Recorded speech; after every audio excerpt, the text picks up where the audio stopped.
آپ کے علم میں ہوگا کہ اس وقت دنیا کی کل آبادی سمجھی جاتی ہے 6 ارب یعنی 600 کروڑ.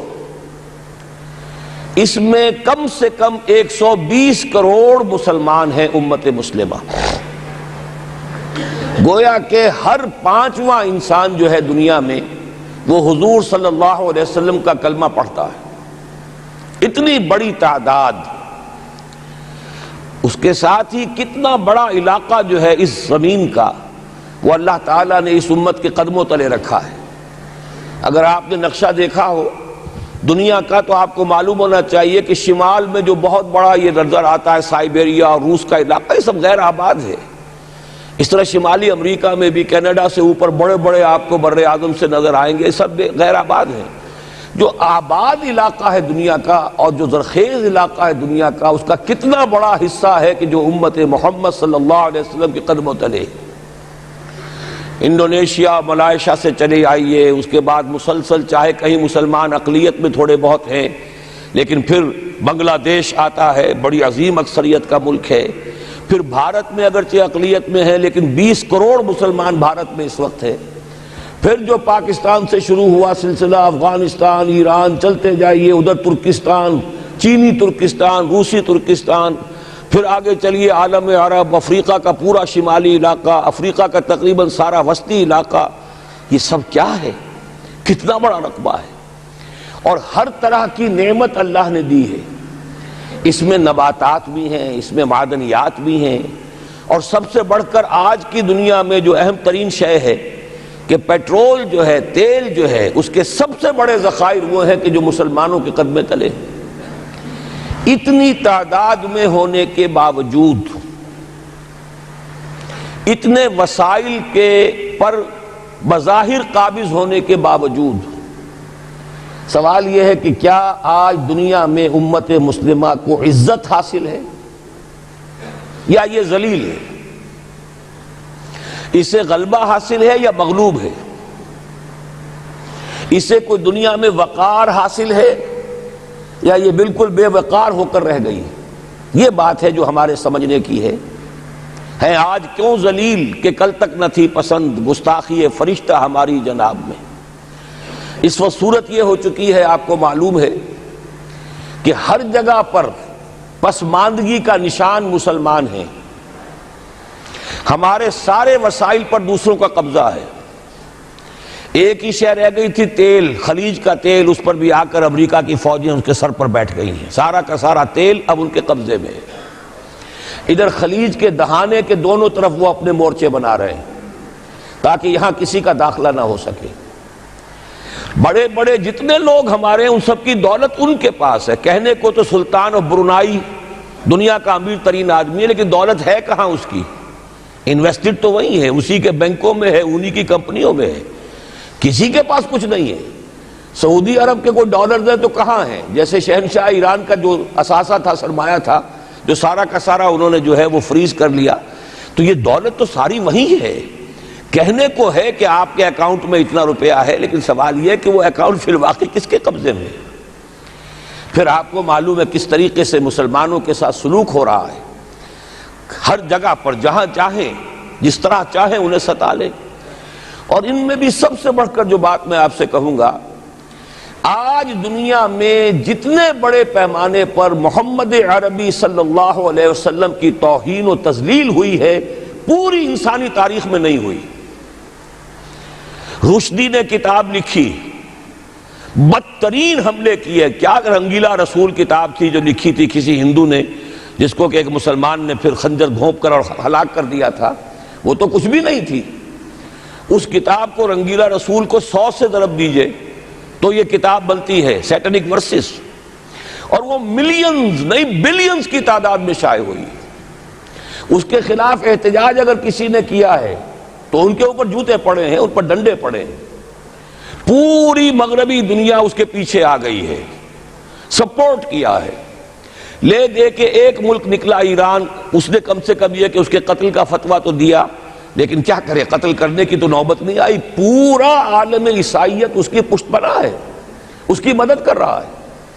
یہ اتنی بڑی توہین محمد رسول اللہ صلی اللہ علیہ وسلم کی اور آپ کی ازواج مطہرات کی اور یہ بظاہر ایک ایسے شخص کے ہاتھوں جس کا نام مسلمانوں کا سا ہے، اس کا اتنا بڑے پیمانے پر ہونا، اور پھر یہ کہ مسلمان 120 کروڑ ہونے کے باوجود کچھ نہیں کر سکتے۔ میں وہ چیزیں نہیں گنوانا چاہتا کہ 15 لاکھ جو ہیں وہ ہمارے افغان بھائی جو ہیں انہوں نے جانیں دی، فائدہ کس کو پہنچا؟ تاحال امریکہ کو، کہ اس کی جو مد مقابل قوت تھی USSR وہ ختم ہو گئی۔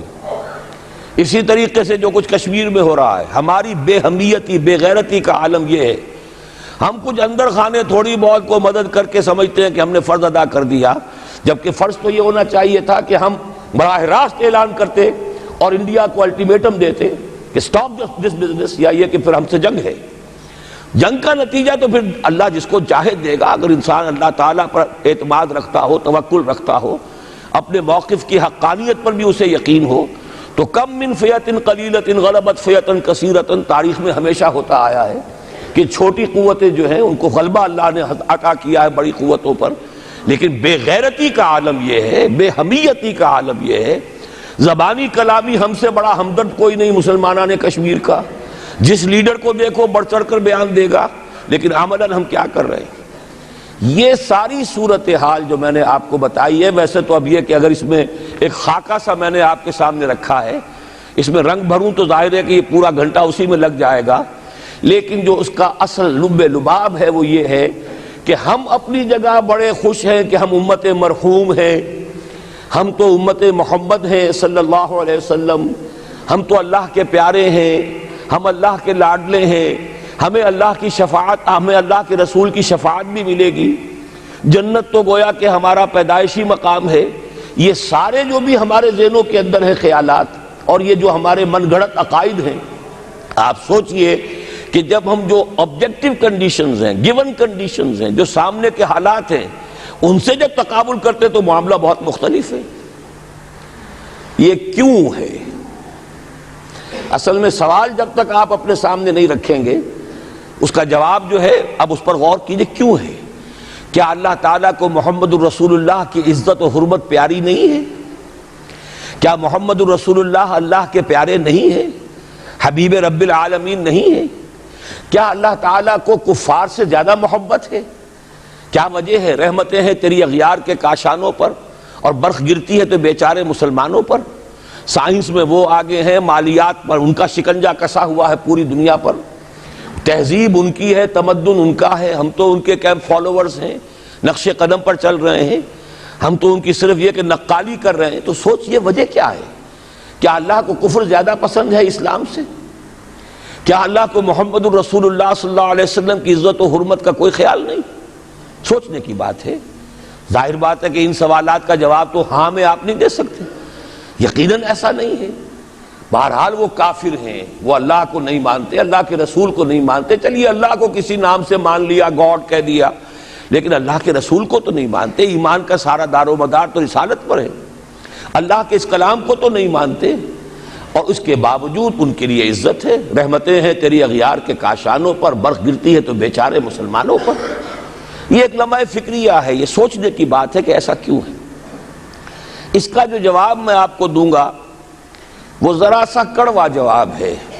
نوارا تلخ ترمیزن چو ذوق نغمہ کمیابی، بات کہنی پڑتی ہے جب تک کہ کڑوی بات کہی نہ جائے، حقائق کو دیکھنے کی جرت پیدا نہ کی جائے، مواجہہ نہ کیا جائے، فیکٹس کو فیس نہ کیا جائے، اس وقت تک بات صحیح نہیں ہوگی، اور نہ ہم صحیح تشخیص کر سکیں گے، نہ صحیح تجویز کی طرف ہمارا ذہن منتقل ہوگا۔ میں بہت سخت بات کہہ رہا ہوں، آج آسمان کے نیچے اس زمین پر عذاب الہی میں گرفتار امت مسلمہ ہے۔ بالفعل آج ہم امت مرحومہ نہیں ہیں، رحمت والی امت نہیں ہے، امت معذبہ ہیں۔ آج ہم پر اللہ کا عذاب ہے۔ وہ کیوں ہے؟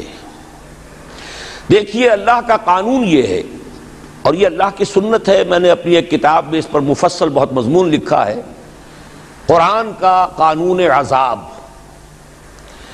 ایک عذاب تو آیا کرتا تھا ان قوموں پر جن کی طرف اللہ رسول بھیجتا تھا، اِنَّا أَرْسَلْنَا نُوحًا إِلَىٰ قَوْمِهِ، اگر رسول کی بات مان لی تو قوم کے لیے بہت خوشحالی ہے، مبارکباد ہے، اللہ کی رحمتوں کے سائے ہیں، اور نہیں مانی تو بربادی ہے، تباہی ہے، خاتمہ ہے۔ پوری قوم نوح غرق کر دی گئی، پوری قوم عاد ختم کر دی گئی، حضرت ہود کو نہیں مانا۔ پوری قوم سمود ختم کر دی گئی، حضرت صالح کو نہیں مانا۔ عمورہ اور صدوم کی بستیاں ختم کر دی گئی، حضرت لوط کو نہیں مانا۔ آل فرعون غرق کر دیے گئے، حضرت موسیٰ کو نہیں مانا۔ مدین کے علاقے کو تباہ کر دیا گیا، حضرت شعیب کو نہیں مانا۔ یہ بات سمجھ میں آ گئی؟ لیکن جب سے نبوت اور رسالت کا سلسلہ ختم ہوا، اس قسم کا عذاب اب دنیا میں نہیں آ سکتا۔ وَمَا كُنَّا مُعَذِّبِينَ حَتَّى نَبْعَثَ رَسُولًا، ایسا عذاب ہم نہیں بھیجتے رہے جب تک کہ رسول کو نہ بھیج دیں۔ رسول آ گیا، اس نے حق کو بیان کر دیا، بات کو کھول کھول کر مبرہن کر دیا، ہر چیز واضح کر دی، کوئی مغالطے کا امکان نہ رہا۔ جاء الحق وزهق الباطل، ہر شے جو ہے دودھ کا دودھ، پانی کا پانی جدا ہو گیا۔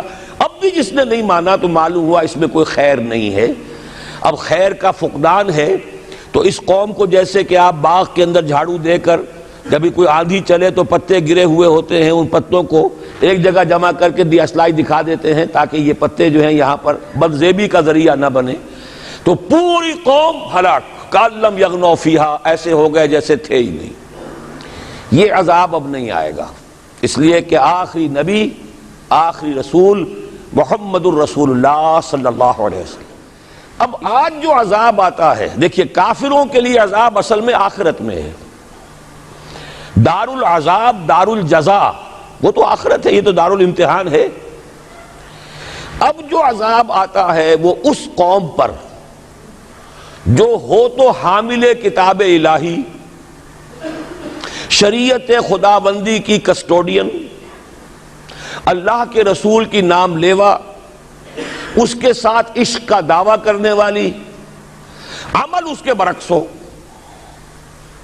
حالانکہ اللہ نے اگر اسے وہ مقام دیا، اللہ نے اس کی طرف رسول بھیجا اور اسے رسول کے امتی بننے کا شرف عطا کیا، اسے اپنا کلام دیا، کتاب دی، اسے اپنی شریعت دی، تو کس لیے دی؟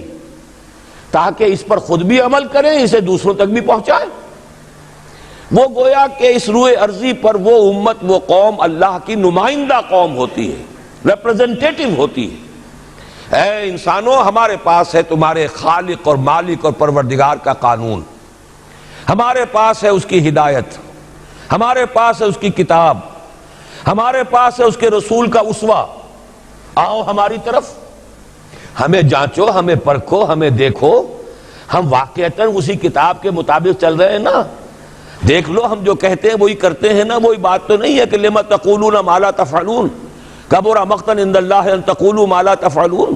آؤ دیکھو، ہم نے اس کتاب کے مطابق، اللہ کی ہدایت کے مطابق کیسا اچھا معاشرہ بنایا ہے، کیسا انصاف ہے، کیسا امن ہے، کیسا بھائی چارہ ہے، کیسی اخوت ہے۔ آؤ دیکھو ہمارے ہاں تقسیم دولت کا نظام کتنا صحیح ہے۔ ایسا نہیں ہے کہ کوئی جو ہے اسے دولت کی بدہضمی ہو رہی ہو اور کوئی وہ ہے کہ جو بھوکا مر رہا ہو، ایسا نہیں ہے۔ دیکھو ہمارے ہاں انسانی شرافت، انسانی عزت، انسانی پریسٹیج اور انسانی حقوق بہتر سے بہتر شکل میں موجود ہیں، حریت ہے، آزادی اظہار رائے ہے، سب کچھ ہے۔ یہ کام اگر وہ امت کرے تو اس سے زیادہ خوش نصیب کوئی نہیں۔ پھر دنیا میں اس کو غلبہ ہوگا، دنیا کی خلافت اس کو دی جائے گی، دنیا کی امامت اس کو دی جائے گی، دنیا کی قیادت اس کو دی جائے گی۔ جیسے کبھی اقبال نے کہا تھا کہ سبق پھر پڑھ شجاعت کا، عدالت کا، صداقت کا، لیا جائے گا تجھ سے کام دنیا کی امامت کا۔ لیکن پھر وہی سبق پڑھنا پڑے گا جو صحابہ کرام نے پڑھا تھا۔ جب صحابہ کرام نے وہ سبق پڑھا تھا تو دنیا کی امامت اللہ نے ان کو عطا کی تھی کہ نہیں کی تھی؟ اگر تو اس کے مطابق عمل ہے تو ان سے زیادہ اللہ کو محبوب کوئی نہیں، اور اگر طرز عمل برعکس ہو جائے، کہیں کچھ اور کرے کچھ اور، کہیں یہ کہ قرآن پر ہمارا ایمان ہے اور اس کے قانون کو نافذ نہ کریں، کہیں یہ کہ ہماری تو محبوب ترین شخصیت محمد ہیں اور ان کی سنت کے اوپر عمل نہ کریں صلی اللہ علیہ وسلم. قرآن نے جس شے کو حرام کیا ہے اس کا استعمال کر رہے ہوں. اگر طرز عمل یہ ہو اور یہ طرز عمل اس حد کو پہنچ جائے کہ دنیا تانے دے یہ مسلمان کہاں اسلام دنیا میں ہمیں دکھاؤ, کہاں اسلام؟ یہ مسلمان کیا اسلام پر کاربند ہیں؟ جارج برنارڈ شاہ نے کہا تھا کہ میں جب قرآن پڑھتا ہوں تو محسوس کرتا ہوں اس سے بہتر کتاب کوئی ممکن نہیں, لیکن جب مسلمانوں کو دیکھتا ہوں تو محسوس کرتا ہوں ان سے زیادہ ذلیل قوم دنیا میں کوئی نہیں. یہ کنٹراسٹ ہے جو ہم اپنے وجود سے پیش کر رہے ہیں. کیا اس کی وجہ سے لوگ اسلام کی طرف راغب ہوں گے یا اسلام سے متنفر ہوں گے؟ کیا ہمارا منہ ہوتا ہے ہم باہر جاتے ہیں؟ اسی لیے ہم تو تبلیغ, میں تو کم سے کم وہاں جا کر جو مسلمان کھوئی ہوئی بھیڑیں ہیں امت محمد صلی اللہ علیہ وسلم کی, انہی کو ریکلیم کرنے کی کوشش کرتا ہوں. جیسے کہ حضرت مسیح نے کہا تھا میں تو بنی اسرائیل کے گھرانے کی کھوئی ہوئی بھیڑوں کی تلاش میں آیا ہوں. میرا منہ نہیں ہے کہ میں وہاں کسی امریکن سے بات کروں. وہ یہ کہے گا تم اپنا گھر تو سنوارو, فزیشن ہیل تھائی سیلف. تم ایک چھوٹا سا ملک نہیں چلا سکتے, تم نے اس کا بیڑا غرق کر کے رکھ دیا ہے. تم نے اسے کورٹ آف وارڈ بنوا دیا ہے IMF کا. ہاں یہاں تو گھڑی گھڑی جو ہے قرقمین آتے ہیں IMF کے اور ورلڈ بینک کے قرقی کرنے کے لیے. ہر روز ایک نئی قرقی ہو رہی ہے, ہر روز جو ہے آج پھر گاڑیوں کا کرایہ بڑھ رہا ہے, بجلی کا کرایہ قرقی ہو رہی ہے. عوام کے اندر جو بھی راہسا رہ گیا اسے بھی چوسنے کا اور کشید کرنے کے لیے. ایک حکومت کو گرا دو وہ تو بدنام کر دی گئی, دوسری حکومت لے آؤ اس کے ہاتھوں کچھ کام کروا لو, وہ بدنام ہو جائیں گے تو ان کو بھی ہٹا دینا. ان کا کیا کھیل ہے؟ یہ کھیل کھیلتے رہیں گے اور اس میں یہ ہے کہ اپنی قرقیاں کرتے چلے جاؤ. یہ حال اب کیا میرا منہ ہے کہ میں جا کر وہاں بات کروں؟ تم اپنے گھر کو دیکھو, تم اپنے ملک کو دیکھو. ایک وہ ہے جنہیں تصویر بنا آتی ہے, ایک تم ہو کہ لیا اپنی بھی صورت کو بگاڑ. ایک ہی ساتھ تم آزاد ہوئے تھے, ہندو بھی تھے کہ نہیں تھے. انہوں نے اس ملک کو بنایا ہے, اپنی معیشت کو, اپنی اکانومی کو اپنی بنیادوں پر, اپنے پاؤں پر, اپنے پیروں پر کھڑا کیا ہے. آج جو ہے وہ ایک منی سپر پاور بن چکا ہے. اور وہ کہ ڈرتا تھا پاکستان دو طرف سے ہمیں جو ہے قابو میں کر لے گا. پہلے تقریباً 20 برس جو ہیں ہندوستان کے, بھارت کے کانپتے ہوئے گزرے ہیں پاکستان سے. اب 30 برس سے جو صورتحال ہے وہ آپ کو معلوم ہے. تو صورت یہ ہے کہ جب کوئی قوم جو امت مسلمہ ہو یہ طرز عمل اختیار کرتی ہے تو عذاب اس پر آتا ہے. بڑی کڑوی بات ہے.